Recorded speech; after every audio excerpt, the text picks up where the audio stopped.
She was the most powerful woman in Silicon Valley, worth billions before she turned 35, until one foggy evening, her luxury sedan was forced off a mountain road by masked attackers who wanted more than just money. But the semi-truck that appeared out of nowhere, blocking their escape route, wasn't driven by a hero anyone expected. A single father, a long-haul trucker, a man with a past he'd buried under endless highway miles and sleepless nights. He had no reason to get involved, no reason to risk everything for a stranger in designer heels. But he did. What began as a split-second decision on a dangerous curve would unravel into a love story that defied every rule she'd ever written, every wall he'd ever built, and every expectation society had placed on both of them. Sometimes the person who saves your life becomes the one worth living for. Before we jump back in, tell us where you're tuning in from. And if this story touches you, make sure you're subscribed because tomorrow, I've saved something extra special for you. The Pacific Coast Highway wound through the mountains like a serpent carved in asphalt, beautiful by day, treacherous by night. At 11:47 p.m. on a Tuesday in late September, fog rolled in thick from the ocean below, reducing visibility to barely 20 feet. Most sensible drivers had pulled off hours ago to wait it out at roadside diners or gas stations. But Landon Blake wasn't most drivers. His 18-wheeler, a faded red Peterbilt with over 400,000 miles on the odometer, cut through the mist with practiced ease. The cab smelled like truck stop coffee, pine air freshener, and the faint ghost of crayons from a drawing his daughter had tucked behind the sun visor 3 weeks ago. Landon's hands rested easy on the wheel, calloused fingers tapping absently to a Johnny Cash song playing low on the radio. He wore a plain gray Henley, sleeves pushed up to his elbows, and faded jeans that had seen better years. His dark brown hair was shorter than he preferred, cut that way because 7-year-old Sophie had told him he looked like a scruffy bear, and it made kids at school ask questions he didn't want her answering. A small silver cross hung from his rearview mirror, swaying gently with each turn. Beside it, a photo. A little girl with wild curls and gap-toothed grin, holding a toy truck almost as big as her torso. Landon glanced at it, then back to the road. 23 more hours until he'd be home. 23 hours until he could pick her up from his sister's place and hear about everything he'd missed. Dance class, math homework, whether or not the tooth fairy had been generous this time. His phone buzzed in the cup holder. A text from his sister, Julie. Sophie's asleep. She asked if you were driving through the clouds tonight. I said yes. She said to be careful because clouds are slippery. Landon smiled despite the ache in his chest. He typed back one-handed. Tell her I'm being extra careful. The highway curved sharply ahead. Landon downshifted, engine growling as the truck leaned into the turn. That's when he saw the headlights. 2 vehicles moving fast. Too fast for conditions like this. A sleek black sedan in front, swerving erratically. Behind it, a dark SUV, aggressive, closing distance. Landon's gut tightened. Something was wrong. The sedan's brake lights flared red. The SUV didn't slow. Instead, it rammed the sedan's rear bumper. Hard. Metal crunched. The sedan fishtailed, tires screaming against wet pavement. The driver fought for control, but the SUV hit again, this time from the side. Landon's breath caught.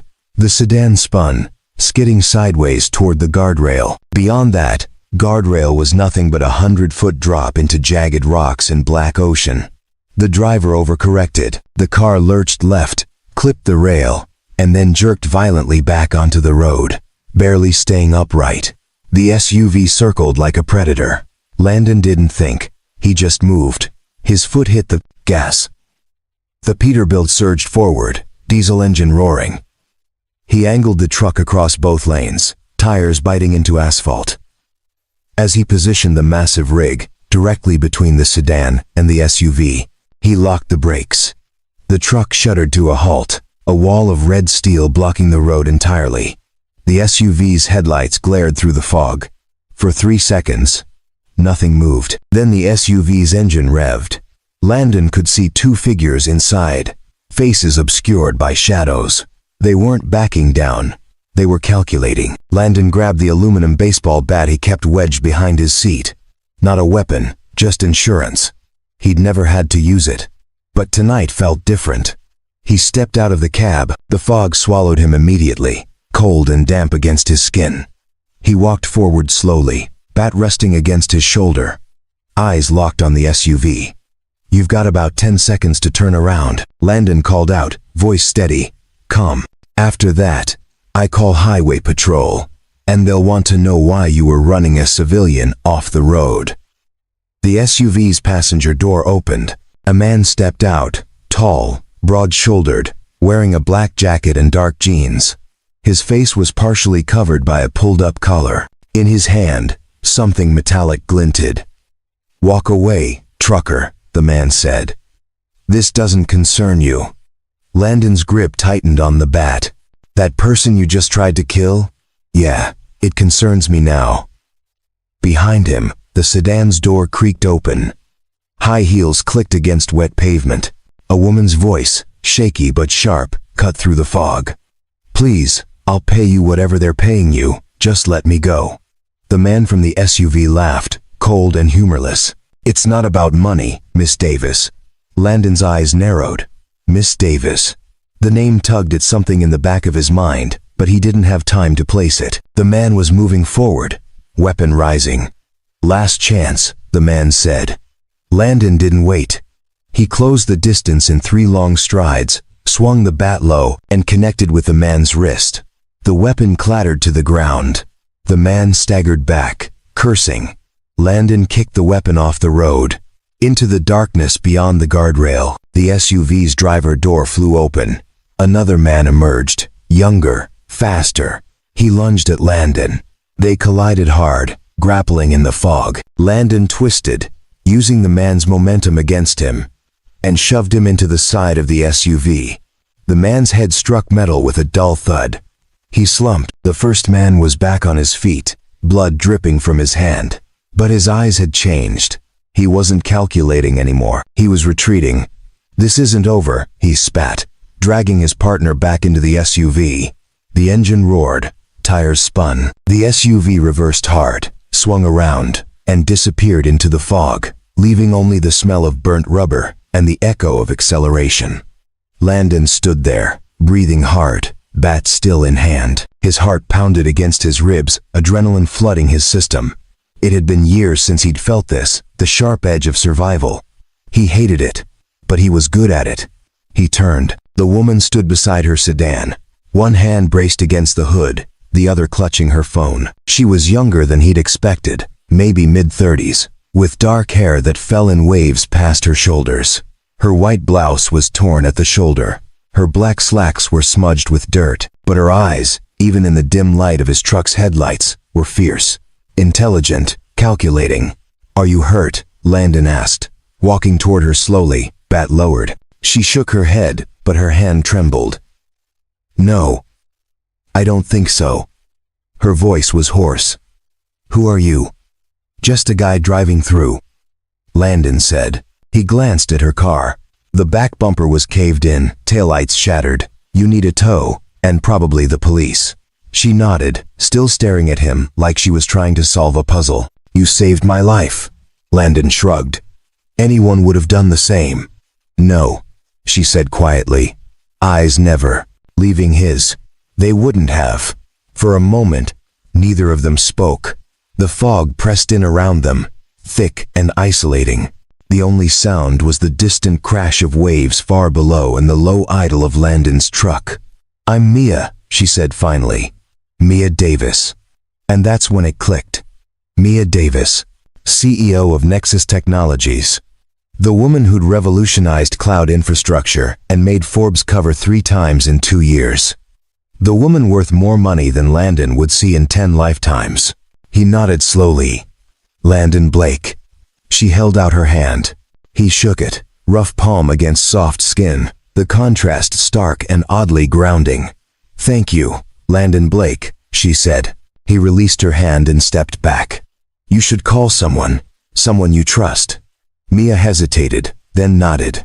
She turned away, phone pressed to her ear, voice low and urgent. Landon walked back to his truck, climbed into the cab, and sat there in the darkness. His hands were still shaking. He looked at Sophie's photo, at her bright, trusting eyes, and felt the weight of what had just happened settle over him like a heavy blanket.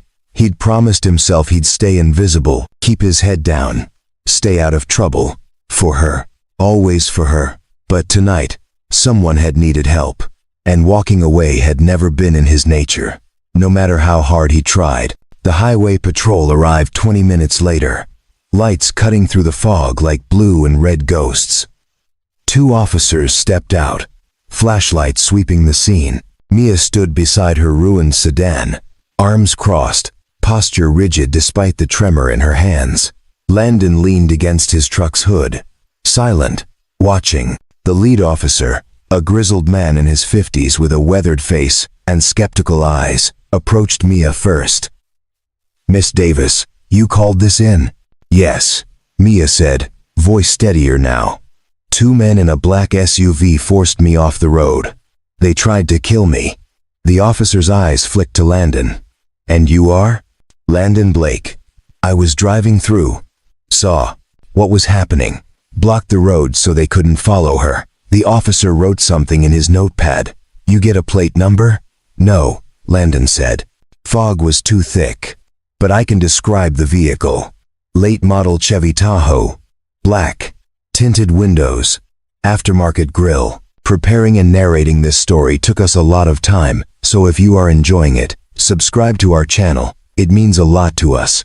Now back to the story. The second officer, younger, was already photographing the damage to Mia's car. "This wasn't an accident," he called out. "Ram marks, deliberate impact points."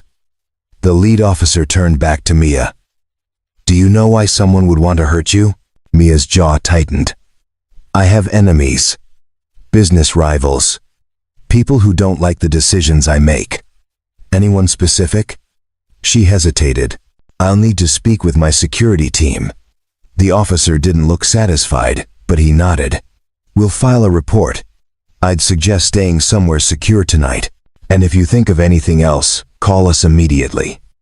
Mia nodded, but her attention had already shifted. She was looking at Landon again, that same intense, searching gaze.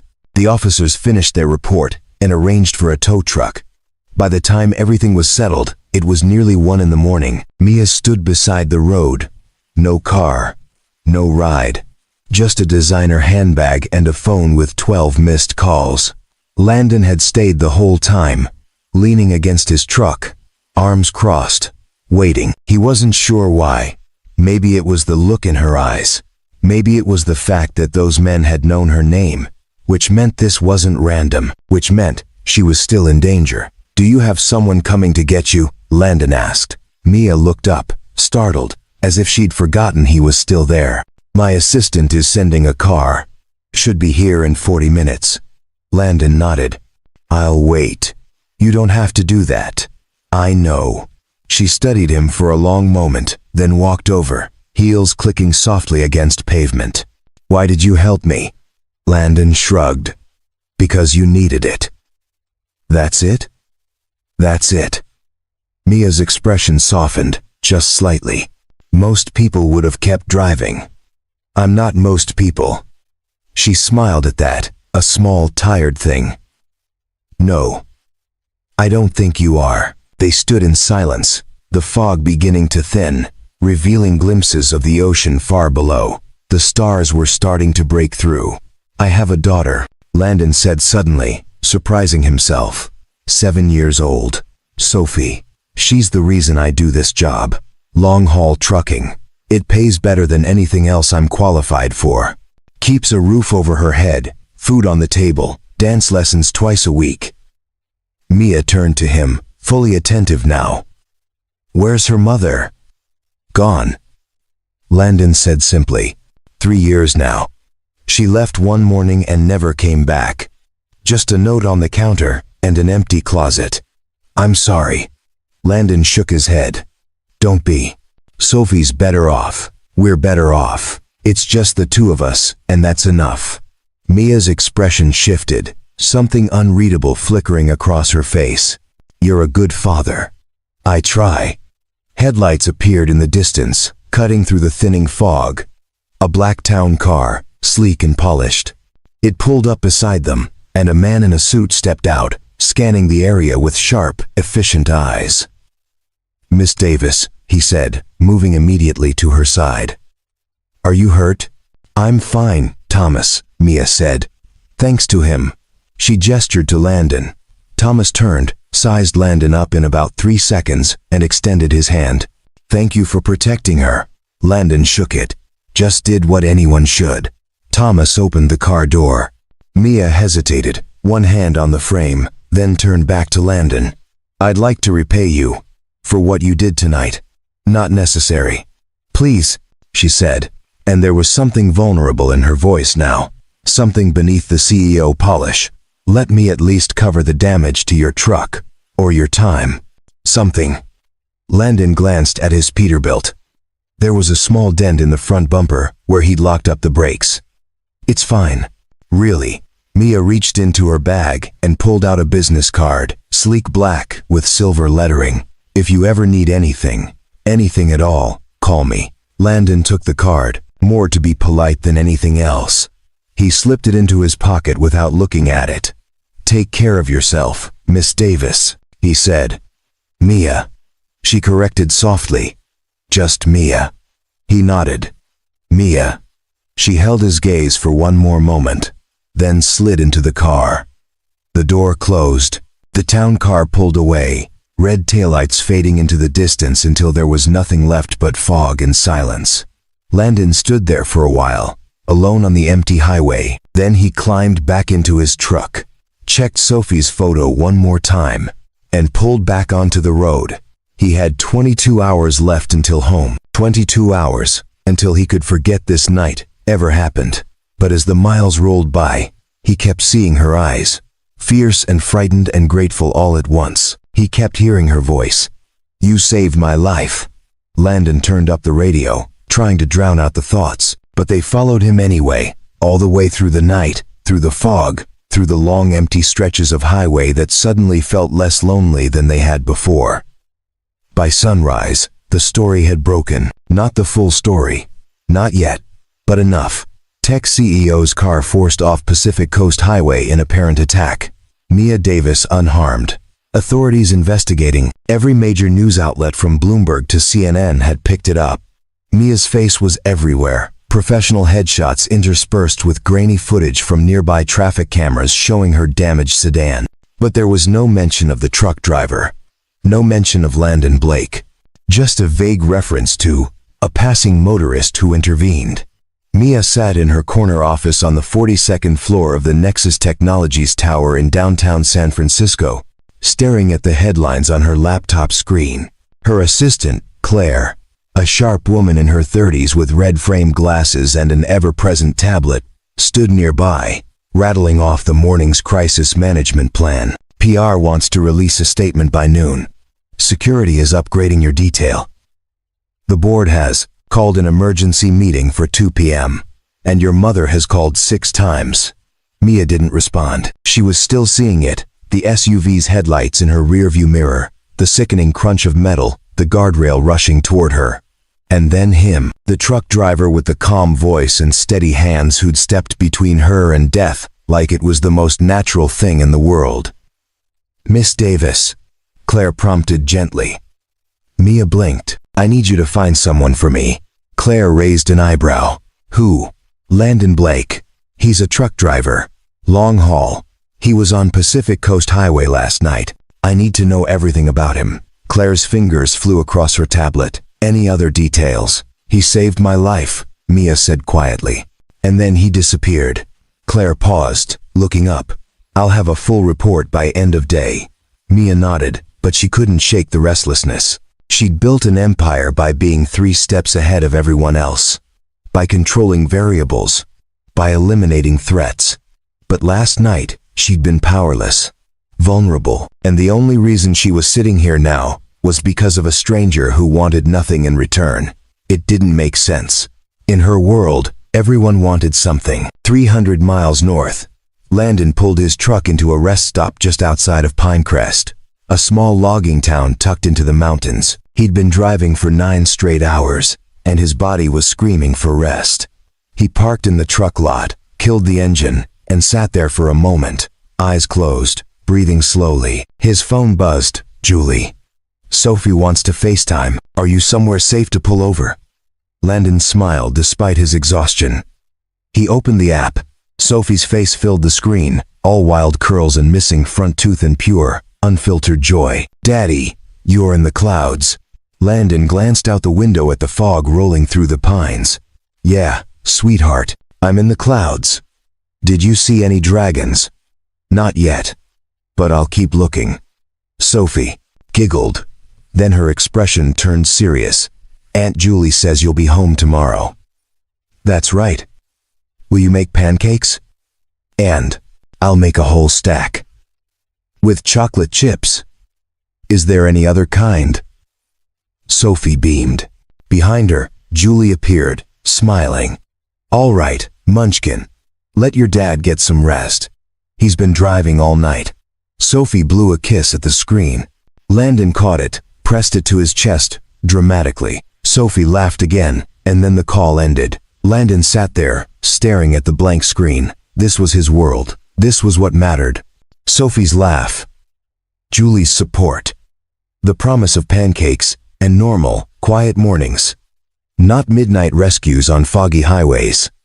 Not billionaire CEOs, with dangerous enemies. He pulled Mia's business card from his pocket, turned it over in his hands. The silver lettering caught the light. Mia Davis, CEO, Nexus Technologies. Below that, a phone number, an email. Landon almost threw it away. But something stopped him.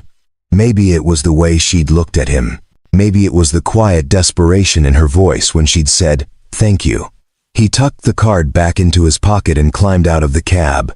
By late afternoon, Claire had delivered her report. Mia read it twice. Landon Blake, age 34. Former resident of Oak Ridge. Now based out of Crescent Bay. A small coastal town 2 hours south of San Francisco. Independent contractor for Westfield Freight. No criminal record. No social media presence. One registered dependent, Sophie Blake, age 7. Enrolled at Crescent Bay Elementary. Medical records showed frequent hospital visits, specialists, ongoing treatment. Mia's chest tightened. The daughter he'd mentioned, she was sick. Claire cleared her throat. There's more. He's behind on medical bills. About $47,000. And his truck, it's barely holding together. Registration shows it's 20 years old. He's one major breakdown away from losing his only source of income. Mia sat back in her chair, fingers drumming against the armrest. A man drowning in debt, working himself to exhaustion to keep his daughter alive, and he'd still stop to save a stranger. No hesitation, no expectation of reward. Get me his contact information, Mia said. Already done, Claire replied, sliding a folder across the desk. But Miss Davis, are you sure about this? Getting involved with a civilian, especially after last night. I'm not getting involved, Mia interrupted. I'm repaying a debt. Claire nodded slowly. What would you like me to do? Mia stared at Landon's file photo, a DMV picture that showed a tired man with kind eyes and the weight of the world on his shoulders. Set up a meeting, she said. Somewhere private. I want to thank him properly. Claire made a note. And if he refuses, Mia smiled faintly, then I'll find another way. Because one thing Mia Davis had learned in her climb to the top, when you found someone worth keeping, you didn't let them slip away. Landon pulled his truck into the gravel driveway of a small yellow house on Maple Street in Crescent Bay at 6:47 p.m. on Wednesday evening. 28 hours of driving, 4 rest stops, and 2 cups of gas station coffee that tasted like burnt rubber had brought him home. The house wasn't much, a 2-bedroom rental with peeling paint and a porch that sagged on one side, but it was theirs. Before he even cut the engine, the front door flew open. Sophie burst out, barefoot, wearing her favorite purple dress with the sparkly unicorn on the front. Her curls bounced as she ran, and Landon barely had time to climb out before she launched herself at him. "Daddy." He caught her, lifting her up despite the exhaustion pulling at every muscle. She wrapped her arms around his neck and squeezed tight, and for the first time in 2 days, Landon felt like he could breathe properly. "Hey, Pumpkin," he murmured into her hair. "I missed you. I missed you more," Sophie said, pulling back to look at him. Her brown eyes, so much like his own, sparkled with mischief. "And Julie let me stay up late." "Did she now?" Julie appeared in the doorway, arms crossed, smiling. "Only because someone insisted she couldn't possibly sleep until you got home." Landon set Sophie down and grabbed his duffel from the truck. They walked inside together, Sophie chattering non-stop about everything he'd missed. How she'd lost another tooth. How her friend Emma had brought cupcakes to school. How she'd drawn him a picture of a dragon that was currently taped to the fridge. The house smelled like tomato sauce and garlic bread. Julie had made dinner. Bless her. Landon's sister was 5 years younger, a nurse at Crescent Bay Medical Center, and the only family he had left who actually showed up. Their parents had passed years ago, and his ex-wife's family had made it clear they wanted nothing to do with him after the divorce. "You look exhausted," Julie said quietly while Sophie ran to get her drawing. "Long run," Landon replied, dropping into a kitchen chair. "Everything go okay?" Landon hesitated.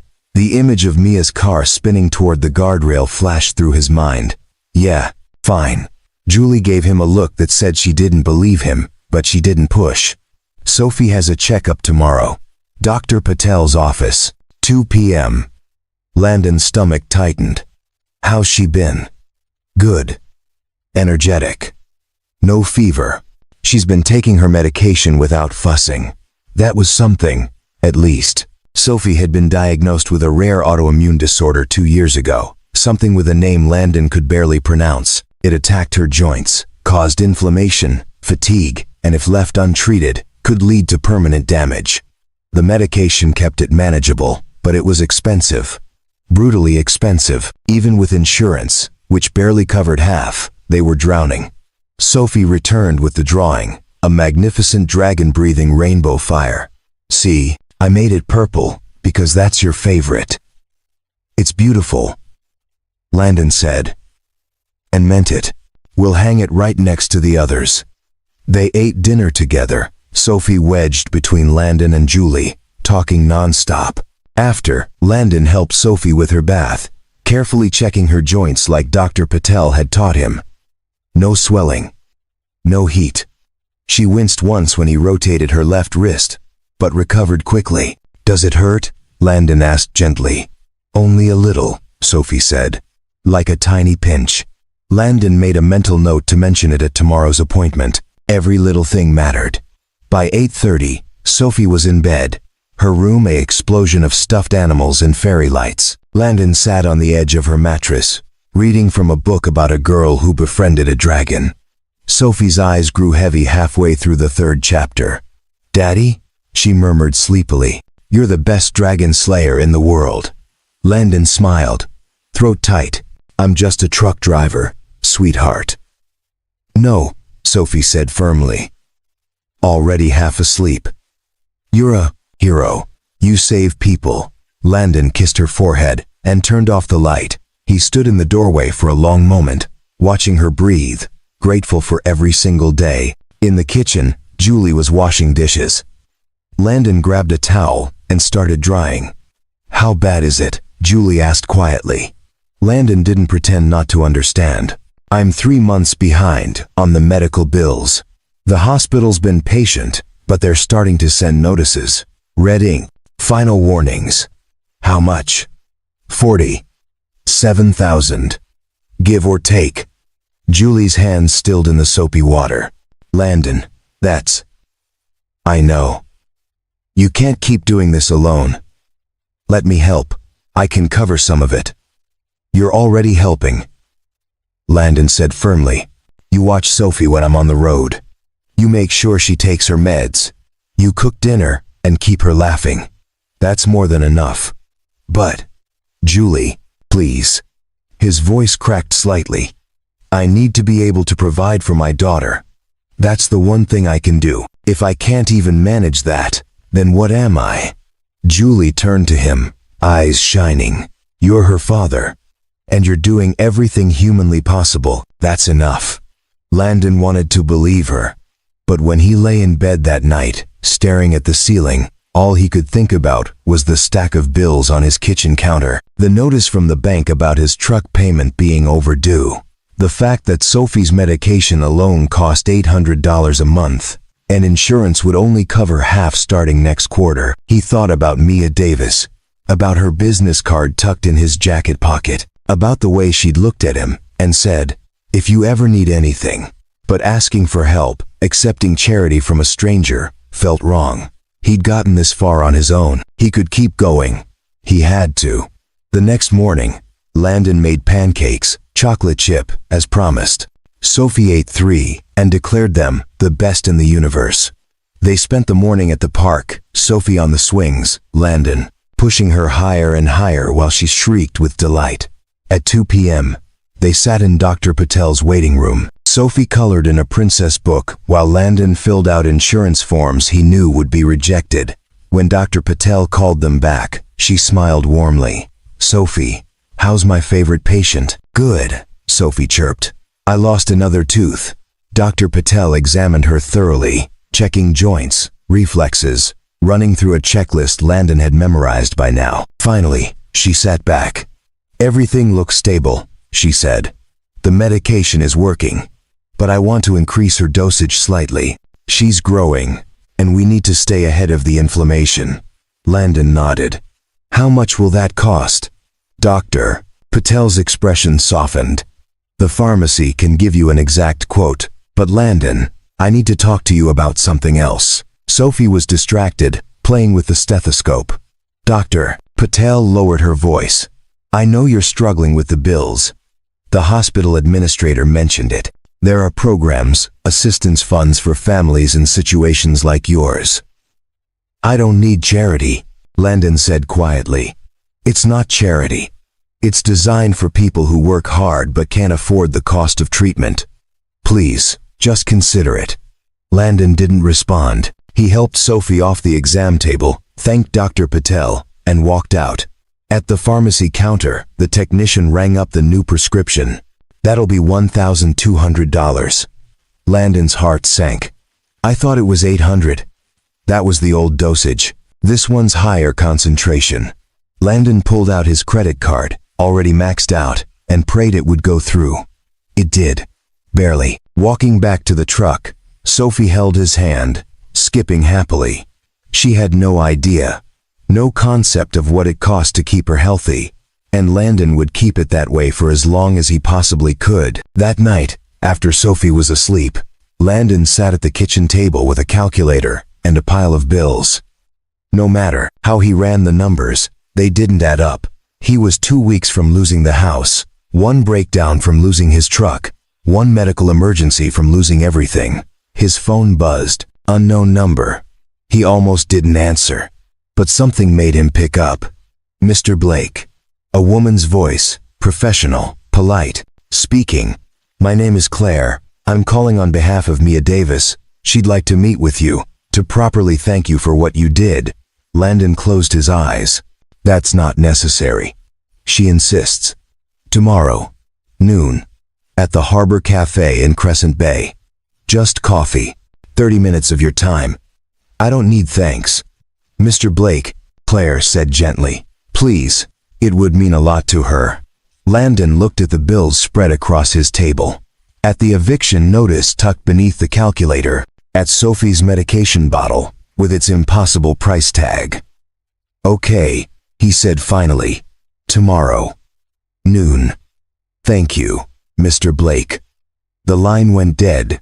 Landon sat there in the silence, wondering what he'd just agreed to, wondering if desperation had finally broken him, wondering if accepting help from a stranger made him weak or just human. He didn't have an answer.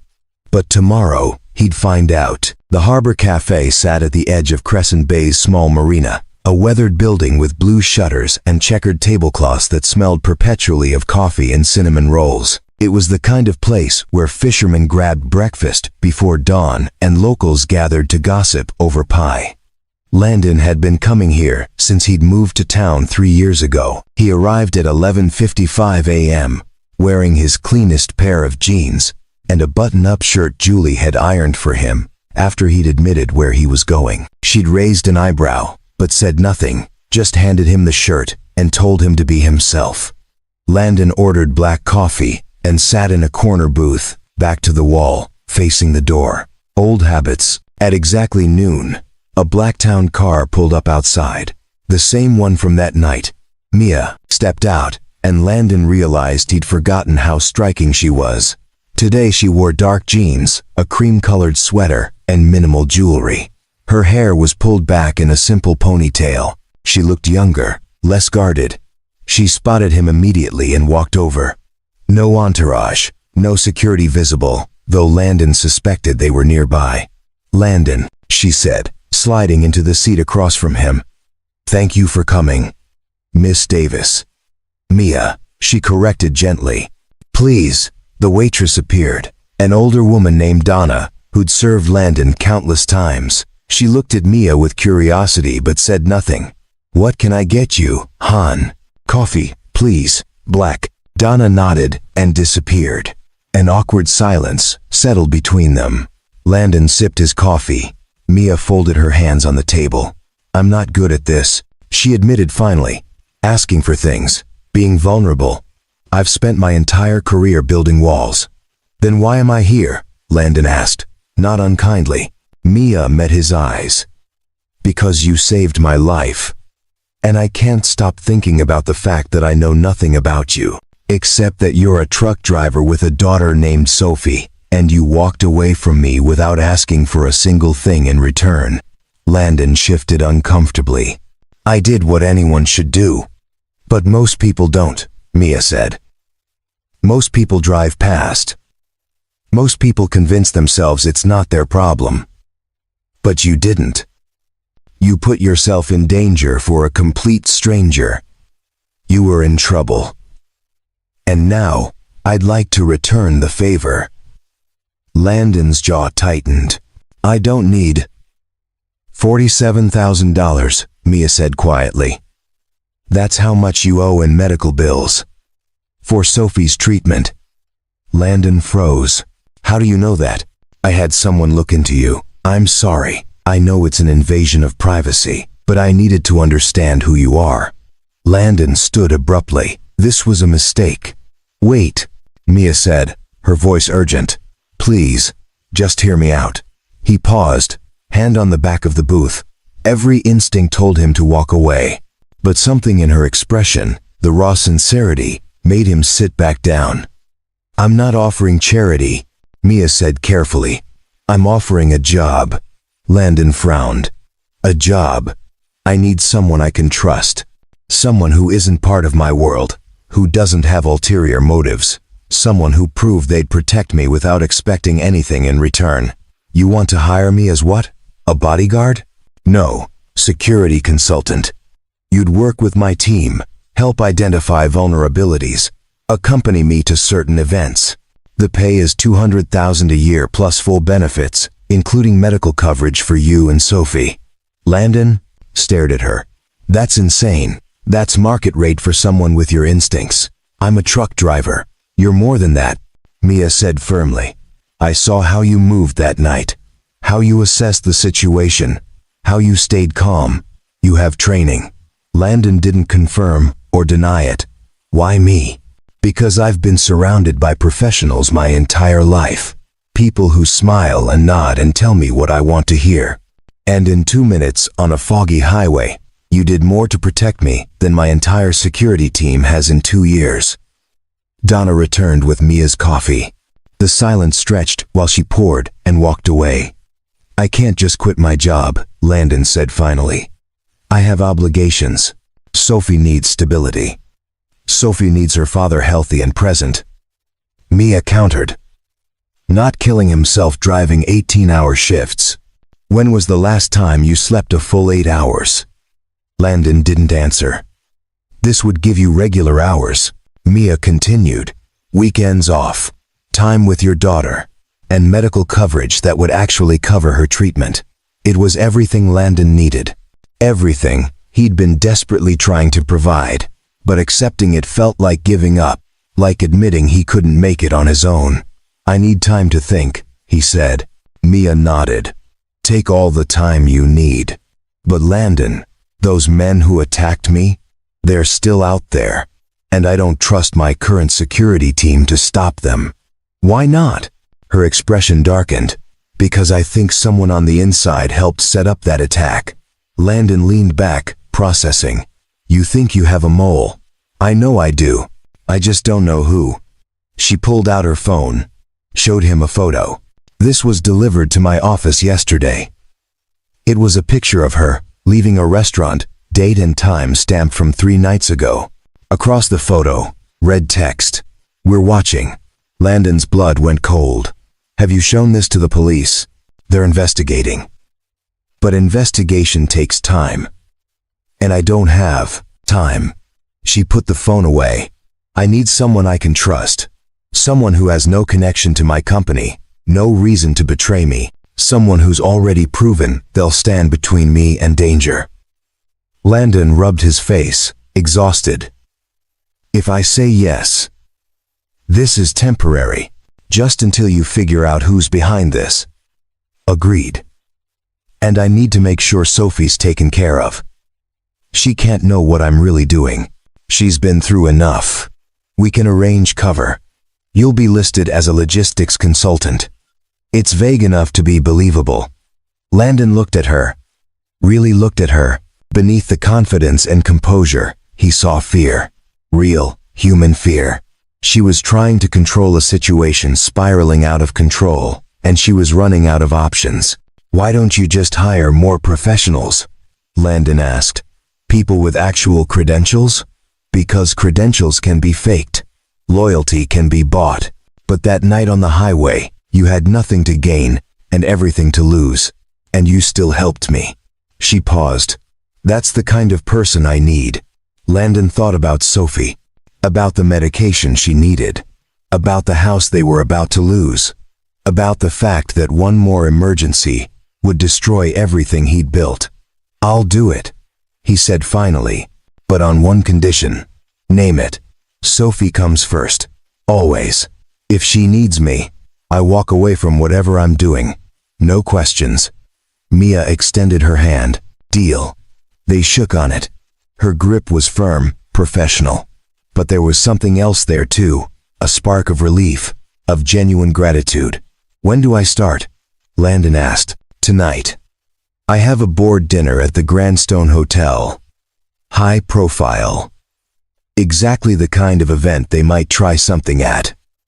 Landon nodded slowly. I'll need to arrange care for Sophie. Already handled. I've hired a private nurse, fully vetted, background checked. She'll stay with Sophie whenever you're working. And before you argue, it's part of the benefits package. Landon wanted to argue, but the practical part of his brain, the part that had been drowning in bills and desperation, told him to shut up and accept the help. Okay, he said quietly. Mia smiled, genuine and warm. Thank you, Landon. You have no idea what this means to me. He wasn't sure he wanted to know. But he'd made his choice. For better or worse, his life had just become a lot more complicated. The nurse arrived at Landon's house at 4:30 p.m. Her name was Rachel, a woman in her early 50s with kind eyes and 20 years of pediatric experience. She carried a bag full of games and art supplies and introduced herself to Sophie like they were already friends. Sophie, naturally suspicious of strangers, warmed to her within minutes. By the time Landon was ready to leave, they were building a blanket fort in the living room. You're sure about this? Julie asked quietly, walking Landon to his truck. No, Landon admitted, but I don't have much choice.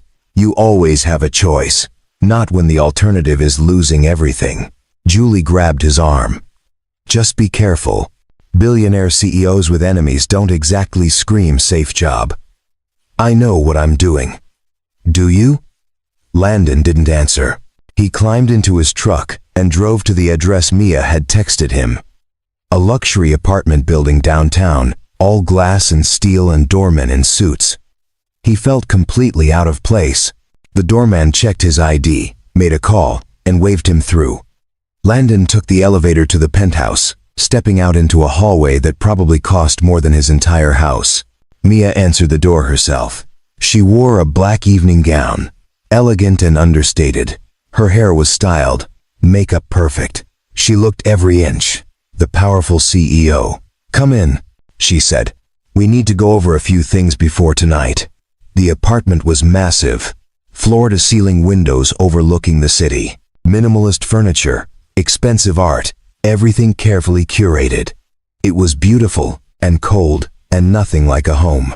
A man stood near the window, late 40s, military bearing, sharp eyes. He turned as Landon entered. "This is Thomas Chen," Mia said, "head of my personal security." Thomas extended his hand. Landon shook it. The man's grip was iron. "The trucker," Thomas said, not quite hiding his skepticism. "The man who saved my life when your team wasn't there." Mia corrected firmly. Thomas's expression didn't change. "We need to establish protocols. You'll stay within 10 feet of Miss Davis at all times tonight. You'll wear this." He handed Landon a small earpiece. "Comms are open. You hear anything suspicious, you report it immediately." Landon put the earpiece in. "What exactly am I looking for?" "Anyone who gets too close. Anyone who seems focused on her rather than the event. Anyone who triggers your instincts." Thomas paused. "You do have instincts, right?" "He does," Mia said before Landon could respond. "Better than anyone I've met." Thomas didn't look convinced, but he nodded. "There'll be 60 people at this dinner. Board members, investors, executives. Most are harmless. But someone leaked my schedule to the attackers last time, which means someone in that room might be working against us." "Do you have a suspect list?" Landon asked. Thomas pulled out a tablet, showed him photos. "These 5. All have access to Miss Davis's calendar. All have potential motives, financial or otherwise." Landon studied the faces. 2 men, 3 women. All looked professional, polished, trustworthy. Any one of them could be the leak. "I'll watch them," Landon said. "You'll watch everyone," Thomas corrected. "Trust no one." The drive to the Grandstone Hotel was tense. Landon rode in the back of the town car with Mia while Thomas sat up front with the driver. Security followed in a second vehicle. "You okay?" Mia asked quietly. "Fine." "You don't have to do this. If it's too much." "I gave you my word," Landon said. "I don't break promises." She studied him for a moment, then nodded.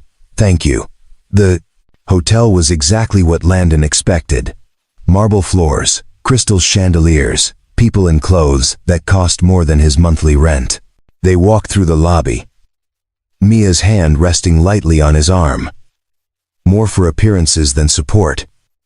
To anyone watching, they looked like a couple. The ballroom was full of people networking, laughing, drinking champagne. Mia moved through the crowd with practiced ease, shaking hands, making small talk. Landon stayed close, eyes constantly scanning.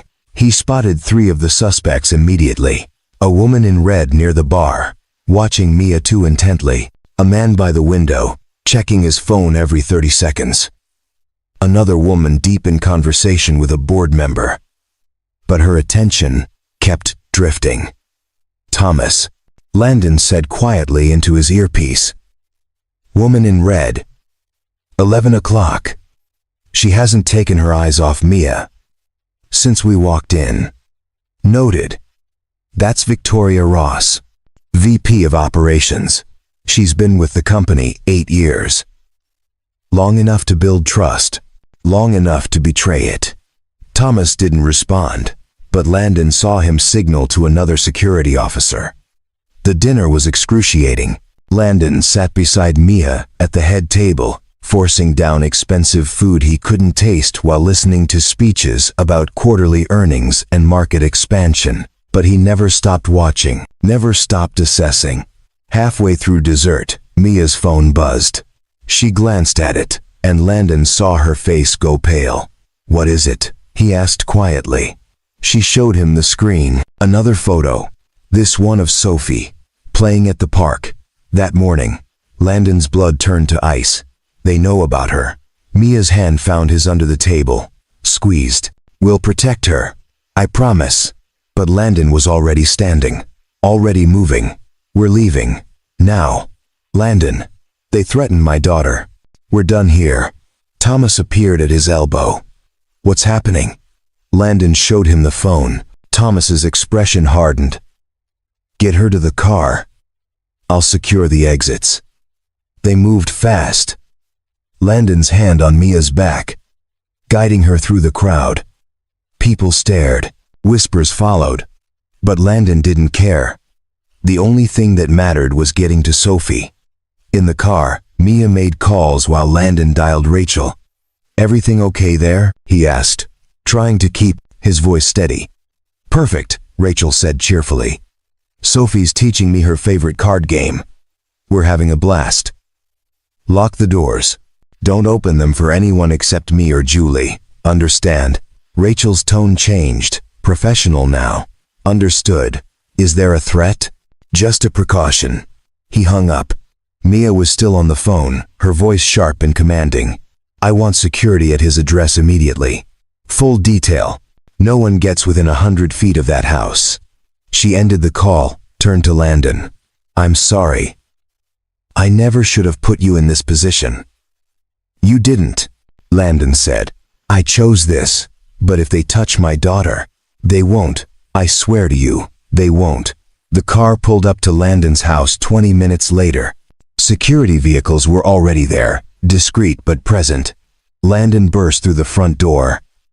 Rachel and Sophie looked up from their card game, startled. "Daddy." Sophie ran to him. "You're home early." Landon scooped her up, held her tight. Over her shoulder, he saw Mia standing in the doorway, watching them. For a moment, their eyes met, and something unspoken passed between them. This wasn't just a job anymore. This was war. And the people he loved were caught in the crossfire. Change of plans. Landon said to Mia, "You're staying here tonight, where I can see you, where I know you're safe." Mia blinked, surprised. "Landon, I can't impose." "You're not imposing. You're accepting protection from someone who actually gives a damn whether you live or die." His voice was hard, brooking no argument. "Those people want to hurt you, and they just used my daughter to send a message. So until we figure out who's behind this, you don't leave my sight." Mia looked at him for a long moment, then nodded. "Okay." Sophie, oblivious to the tension, tugged on Mia's hand. "Are you staying for a sleepover? We can play games." Mia smiled, genuine despite everything. "I'd like that." And just like that, their worlds collided. A billionaire CEO and a single father, thrown together by danger and desperation, trying to protect what mattered most while something neither of them expected quietly began to bloom in the spaces between fear and trust. The first night was awkward. Mia slept on the couch despite Landon's offer of his bedroom. Insisting she'd imposed enough already, Sophie thought it was the greatest adventure ever, showing Mia her entire collection of stuffed animals and explaining in elaborate detail the backstory of each one. By the time Landon got Sophie to bed, it was nearly 11. He found Mia in the kitchen, staring at her laptop, still in her evening gown but barefoot now, hair falling loose around her shoulders. She looked exhausted and beautiful, and completely out of place surrounded by his chipped mugs and mismatched chairs. "You should sleep," Landon said, pouring himself water. "Can't," Mia replied without looking up. "I'm trying to trace the source of that photo. Whoever sent it had to be physically near the park this morning. Thomas and his team are handling that." "I need to do something," Mia said, and there was frustration in her voice. "I've spent my entire career being in control, solving problems, And now I'm hiding in someone else's house while they threaten innocent people because of me. Landon pulled out a chair and sat across from her. You're not hiding. You're being smart. There's a difference. Is there? She finally looked at him. Your daughter is in danger because I walked into your life. How is that smart? Sophie's in danger because someone wants to hurt you, and they're willing to use anyone to do it. That's not your fault. Feels like my fault. Landon understood that guilt. He'd carried it for 3 years, ever since his ex-wife left, wondering what he'd done wrong, what he could have changed, how he'd failed to be enough. My wife left because I wasn't what she wanted, he said suddenly. The words surprised him. He never talked about this. She wanted someone ambitious, someone climbing ladders and making plans. I just wanted stability, a home, a family. She said I was settling, that I'd given up on dreams. He paused. For a long time, I believed her.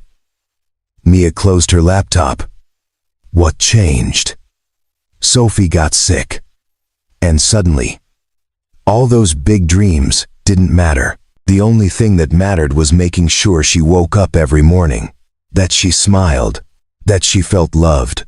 He met Mia's eyes. You can't control everything. Sometimes you just do your best and hope it's enough. Mia was quiet for a moment. I've never had that. What? Someone who just wanted me to be safe and happy. My parents pushed me towards success from the time I could walk. Every relationship I've had was transactional. People wanted access, connections, money. No one ever just wanted me. That's not true, Landon said. Sophie wanted you. She showed you every single stuffed animal she owns. That's her version of love. Mia smiled, and it transformed her face. She's remarkable. She is. They sat in comfortable silence, the house settling around them. Outside, security personnel did their rounds. Inside, 2 people from completely different worlds found unexpected common ground. Over the next 2 weeks, a routine developed. Mia worked from Landon's house, turning his small dining table into a makeshift office. Landon took jobs closer to home, shorter routes that let him return each night. Thomas and his team maintained constant surveillance while quietly investigating everyone in Mia's inner circle. And Sophie, oblivious to the danger, blossomed with the attention. Mia taught her basic coding on an old tablet. Landon taught Mia how to make pancakes without burning them. They fell into an easy rhythm that felt dangerously like a family. One evening, while Sophie was at dance class with Julie, Landon and Mia sat on the porch watching the sunset. Security was present but distant, giving them space. Tell me about your company, Landon said. What made you want to build it? Mia leaned back in her chair. Control, mostly. I was tired of men in boardrooms telling me what I couldn't do. So I built something they couldn't touch. Something I owned completely. Lonely at the top? Lonelier than I expected. She admitted. You sacrifice everything for success. And then you realize success isn't warm at night. It doesn't hold your hand when you're scared. It doesn't care if you're happy. Regret it? No. But I'm starting to wonder what I missed along the way. She looked at him. You gave up a lot for Sophie. Do you regret it? Not for a second. She's the best thing that ever happened to me. Your ex-wife was an idiot. Landon laughed, surprised. That's harsh. It's true. She had a man who would move mountains for the people he loves, and she walked away. That's not just stupid, that's tragic. Something shifted in the air between them. Mia's eyes held his, and Landon felt something he hadn't felt in years. Hope. Connection. The possibility that maybe, just maybe, he wasn't as alone as he thought. His phone buzzed, shattering the moment. Thomas. We've got something. Victoria Ross's financials show large deposits from an offshore account. Same account linked to the attackers from the highway. Landon stood. Where is she now? Still at the office. We're moving to intercept. I'm coming with you. Landon, Mia said, standing. Let Thomas handle this. She threatened my daughter. I'm going. Mia saw the steel in his expression and didn't argue. Then I'm coming too. Absolutely not. She's my VP. My company. My responsibility. Mia grabbed her jacket. We do this together, or not at all. 20 minutes later, they walked into Nexus Technologies headquarters, Thomas and 4 security personnel flanking them. The building was mostly empty, just night staff and workaholics. Victoria's office was on the 40th floor. They found her packing files into a box, moving quickly, nervously. She looked up as they entered, and her face went white. Mia, I can explain. Explain why you sold me out? Mia's voice was ice. Explain why you put people's lives in danger. Victoria's composure cracked. They were going to destroy me. I had gambling debts, bad investments. They offered to clear everything if I just gave them your schedule. You could have come to me, Mia said. I would have helped you. I was ashamed, Victoria whispered. I didn't want you to see me as weak. Instead, I see you as a traitor. Thomas stepped forward. Victoria Ross, you're under arrest for conspiracy and attempted murder. Police are on their way. Victoria didn't resist. She just sank into her chair, defeated. As security led her away, Mia turned to the window, staring out at the city lights. I trusted her, she said quietly. For 8 years. I trusted her. Landon moved beside her. You couldn't have known. I should have. I built my entire life on reading people. And I missed this. You're human. Humans make mistakes. Mia turned to him, eyes bright with unshed tears. I'm tired of being strong all the time. I'm tired of not being able to trust anyone. You can trust me, Landon said simply. And in that moment, something broke open between them. Mia stepped forward, and Landon met her halfway. The kiss was gentle at first, tentative, testing, then deeper, months of tension and fear and unexpected connection pouring out. When they pulled apart, Mia rested her forehead against his. This is complicated. Everything worth having is complicated. I don't know how to do this, the normal relationship thing. Neither do I, but maybe we figure it out together. Mia smiled. I'd like that. 3 weeks after Victoria's arrest, life had almost returned to normal. Almost. Mia had moved back to her apartment but spent most evenings at Landon's house. They hadn't told Sophie yet, hadn't labeled what they were, but everyone could see it. The way Mia's eyes followed Landon across a room, the way his hand found the small of her back, the way they fit together. Sophie loved having Mia around. She'd started calling her, Mia, Mom, which made Mia tear up the first time and had since become an established nickname. They'd fallen into domesticity, grocery shopping together, cooking dinner, helping Sophie with homework. It felt fragile, perfect, too good to be true. And then Sophie collapsed. It happened at school. 1 minute she was playing at recess, the next she was on the ground, teachers rushing to her side. By the time Landon got the call, she was already in an ambulance. He met them at Crescent Bay Medical, where Julie was waiting. She's stable, Julie said immediately, but they're running tests. It might be a reaction to her medication. Dr. Patel emerged from the exam room, expression serious. We need to talk privately. They went to a consultation room. Mia had arrived by then, still in a business suit from a morning meeting, and she held Landon's hand as Dr. Patel spoke. Sophie's condition has progressed more aggressively than we anticipated. The current medication isn't strong enough anymore. We need to switch to a different treatment protocol, but it's significantly more expensive and carries higher risks. How expensive? Landon asked, though he already knew he'd find a way no matter the cost. Initial treatment is about $80,000, then $20,000 monthly for maintenance. The number hit like a physical blow. Even with the job Mia had given him, even with insurance, it was impossible. I'll cover it, Mia said immediately. No, Landon said. Landon, this isn't the time for pride. It's not about pride. It's about her being my daughter. My responsibility. Dr. Patel looked between them. Perhaps we should discuss treatment options first. There may be clinical trials, payment plans, whatever it takes. Landon said. Just tell me what she needs.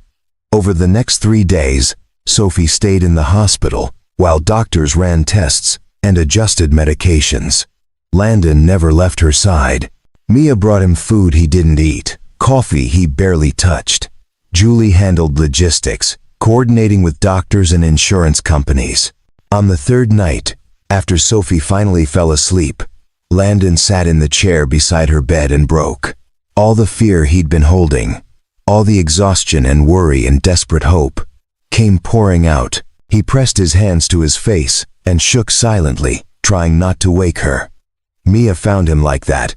She didn't say anything, just pulled a second chair close and wrapped her arms around him. They sat like that for a long time, her holding him while he fell apart. I can't lose her, Landon whispered. She's everything. If something happens to her, I don't know how to keep going. You won't lose her, Mia said fiercely. We won't let that happen. We? You think I'm walking away from this? From you? From her? Mia pulled back to look at him. Landon, I love you. I love Sophie. You're my family now, whether you like it or not. Landon stared at her, stunned. You love me. Terrifies me. But yes, completely, hopelessly. I love you too, Landon said, and it felt like stepping off a cliff, terrifying and freeing all at once. But this life, it's messy and complicated, and I want all of it, Mia interrupted. The messy, complicated, beautiful, all of it. They kissed, soft and careful, conscious of Sophie sleeping nearby. When they pulled apart, Landon felt something shift inside him. He wasn't alone anymore. For the first time in years, he had someone standing beside him, ready to fight whatever came next. Dr. Patel had good news the next morning. Sophie's labs had stabilized. The new treatment protocol was working. She'd need to stay another few days for monitoring, but the prognosis was hopeful. Can I go home soon? Sophie asked, voice small and tired. Soon, sweetheart, Landon promised. Will Mia, Mom, be there? Landon glanced at Mia, who smiled. I'll be there, she said. I'm not going anywhere.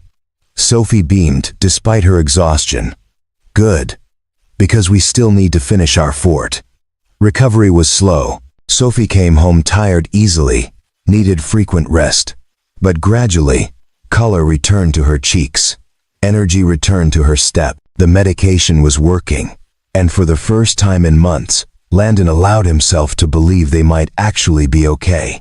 6 months later, everything had changed. Mia had sold her penthouse and moved into a bigger house on the outskirts of Crescent Bay, one with enough room for all of them. Sophie had her own room, painted purple at her insistence, filled with books and art supplies. Landon had a workshop in the garage where he'd started fixing things for neighbors, a hobby that had turned into a small side business. And Mia, she'd stepped back from the CEO role, appointing a successor, and taking a position as board advisor. She worked from home most days, consulting on major decisions, but present for breakfast, for dance recitals, for the small ordinary moments she'd spent her whole life missing. They'd fallen in love slowly, then all at once. Movie nights on the couch, Sunday morning pancakes, helping Sophie with increasingly complicated homework, building a life together one small moment at a time. On a Saturday in April, Landon took Mia and Sophie to Ocean View Park,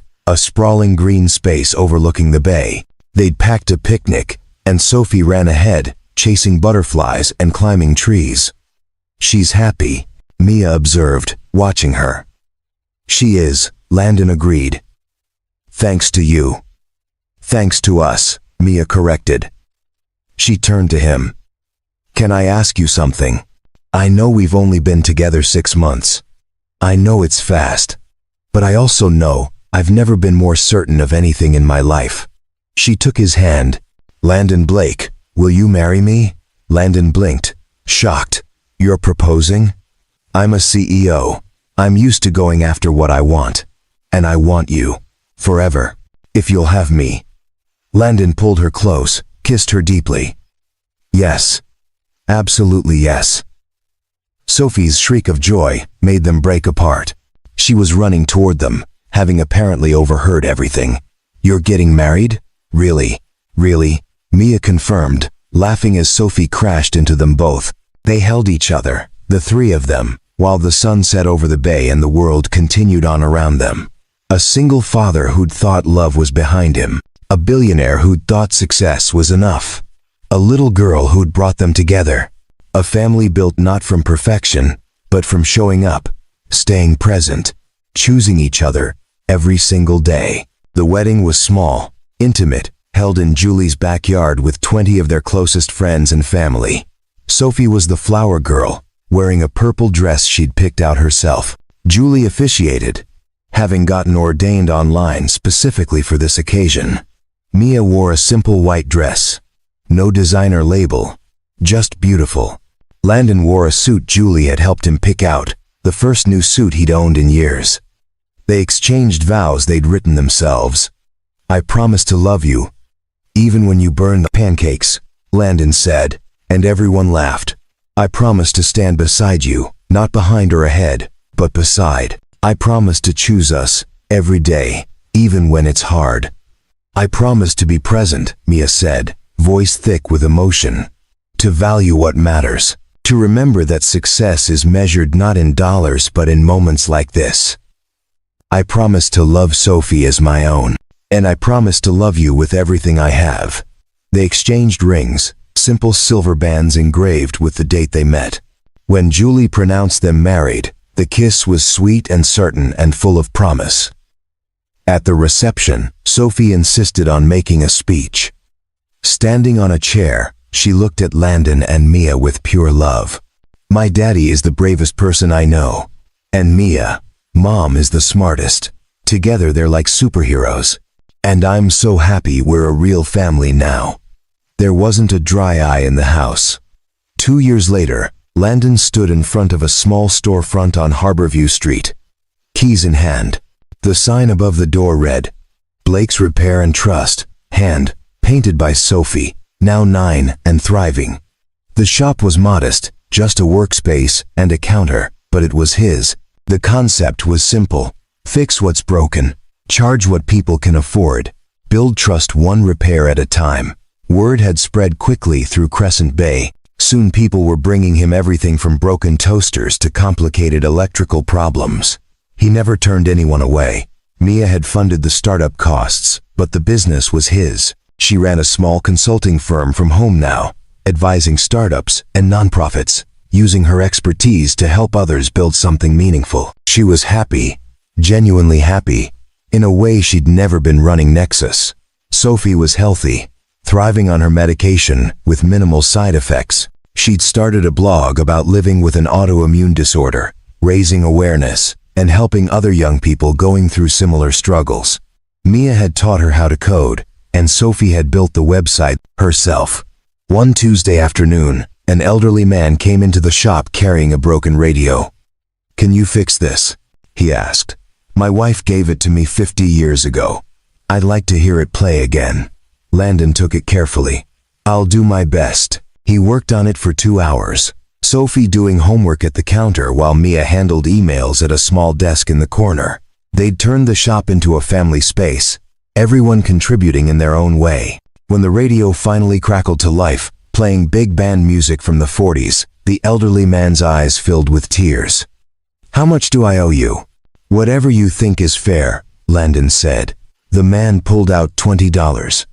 It probably cost less than Landon's time and parts, but he took it with a smile. Come back anytime. After the man left, Mia walked over and wrapped her arms around Landon from behind. You're changing lives, she murmured. I'm just fixing radios. You're fixing more than that. You're giving people hope, showing them kindness still exists. She kissed his cheek. I'm proud of you. Sophie looked up from her homework. Are we still going to the park tonight? Wouldn't miss it, Landon promised. That evening, they walked to Ocean View Park, the same place Mia had proposed 2 years ago. Sophie ran ahead as always, and Landon and Mia followed hand in hand. "Do you ever miss it?" Landon asked. "The corporate world? The power?" Mia shook her head. "I have everything I need right here. You, Sophie, our life together. That's real power. That's real wealth." They found a spot on the grass and watched Sophie play, her laughter carrying on the wind. Landon thought about how far they'd come. A chance encounter on a foggy highway. A split-second decision to help a stranger. And now this, a family, a home, a purpose. "Thank you," Mia said quietly. "For what?" "For being exactly who you are. For teaching me what actually matters. For saving my life in every way that counts." Landon pulled her close. "We saved each other." And they had. Two broken people finding wholeness together. Learning that love wasn't about perfection or grand gestures, but about showing up, staying present, choosing each other through every storm. As the sun set over Crescent Bay, painting the sky in oranges and purples, Landon Blake sat with his wife and daughter and felt something he'd spent years searching for. Peace, belonging, home, not in a place, but in the people who chose to stand beside him. In the family they'd built from courage and kindness, and an unexpected moment on a dark highway when a truck driver decided that some things were worth fighting for. Sophie ran back to them, breathless and happy. "Can we get ice cream?" Mia laughed. "Absolutely." They stood together, brushed off grass, and headed toward town. Three people who'd found each other against all odds, who'd chosen love over fear, who'd built something beautiful from broken pieces. And somewhere in Crescent Bay, in a small shop on Harborview Street, a sign swayed gently in the evening breeze, promising to fix what's broken and build what matters. One repair, one act of kindness, one family at a time. 5 years after that foggy night on Pacific Coast Highway, Landon stood in the kitchen of their home on Elm Ridge Drive, watching morning light filter through the windows. The house was bigger now, necessary for the family that had grown in ways none of them had expected. Photographs lined the hallway, a visual timeline of their journey together. Sophie at 10, holding her first coding trophy, Mia and Landon on their wedding day, the whole family at the grand opening of Blake's Repair and Trust, and the newest addition, a photo from 3 months ago. Landon and Mia in a hospital room, exhausted and radiant, holding twin boys, Nathan and Oliver, named after Landon's father and Mia's grandfather, 2 men who'd taught them about integrity and perseverance. "Daddy," Oliver spit up again. Sophie called from the nursery, her voice carrying the patient exasperation of a 12-year-old who'd become an expert older sister practically overnight. Landon grabbed a burp cloth and headed down the hall. He found Sophie expertly handling the situation, already cleaning Oliver's face, while Nathan dozed peacefully in his crib. She'd grown so much, tall and confident, her health stable. For 3 years now, the scared 7-year-old who'd watched her father struggle was gone, replaced by this remarkable young woman who coded websites for local businesses and volunteered at the Children's Hospital on weekends. "I've got it," Landon said, taking over. "You should get ready for school." "Already packed my bag," Sophie replied, kissing Oliver's head before leaving. "Tell Mia, Mom, I'll need a ride to coding club after school." Mia appeared in the doorway, hair still damp from the shower, wearing jeans and one of Landon's old flannel shirts. She looked nothing like the polished CEO from that night 5 years ago, and everything like home. "I heard," she said, moving to check on Nathan. "Coding club at 4, and then she wants to stop by the shop to work on that website, redesigned for Mrs. Patterson." They moved through the morning routine with practiced efficiency, feeding twins, getting Sophie off to school, stealing quick kisses between diaper changes and coffee refills. It was chaotic and exhausting and absolutely perfect.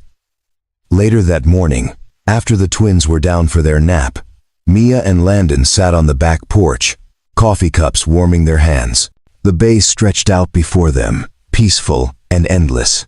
"Do you remember what you said to me that first night?" Mia asked. "At the cafe?" "I said a lot of things," You said you were just a guy driving through. She smiled. You were never just anything, Landon Blake. He pulled her close. Neither were you. You were never just a CEO, or just a client, or just anything. You were always extraordinary. We're both different people now, Mia observed. Better, I think. Definitely better. They sat in comfortable silence, watching boats drift across the water. Landon thought about the journey that had brought them here. The fear, the risk, the moment he'd chosen to step between danger and a stranger. How that single decision had changed everything. His phone buzzed. A text from Julie with a photo. Sophie at school receiving an award for her autoimmune disorder awareness blog. The caption read, "Your daughter is changing the world, one post at a time." Landon showed Mia, who beamed with pride. She gets that from you, Mia said. The helping people thing, the showing up when it matters. She gets it from us, Landon corrected. The whole messy, beautiful package. That evening, after dinner and bath time and bedtime stories, Landon returned to the shop for a few hours. A teenager had brought in a laptop with a cracked screen, and Landon had promised to have it ready for school tomorrow. As he worked, replacing components and testing connections, he thought about how far he'd come from that desperate single father drowning in bills and fear. He'd built something real here. Not just a business, but a legacy. Sophie volunteered because she'd watched him help people without expecting anything in return. The twins would grow up seeing what it meant to show up for your community, to fix what's broken, to choose kindness over convenience. Mia appeared with coffee and a kiss. "Come home soon," she said. "The boys are asleep, Sophie's finishing homework, and I'm feeling nostalgic." Nostalgic for what? For us. For quiet moments. For remembering how lucky we are.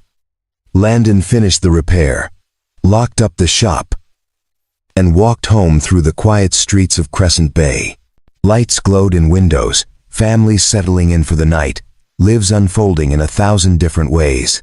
And Landon Blake, former truck driver, unexpected hero, husband, father, and neighborhood repairman, felt gratitude wash over him like a wave.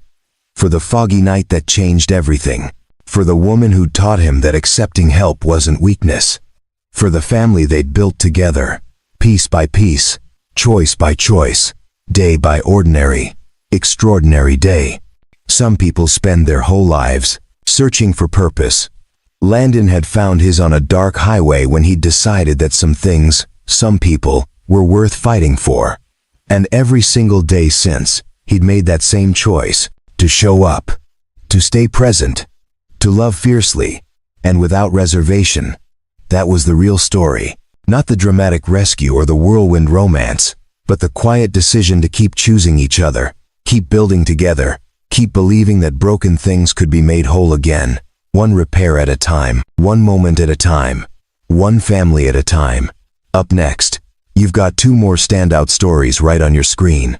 If this one hit the mark, you won't want to pass these up.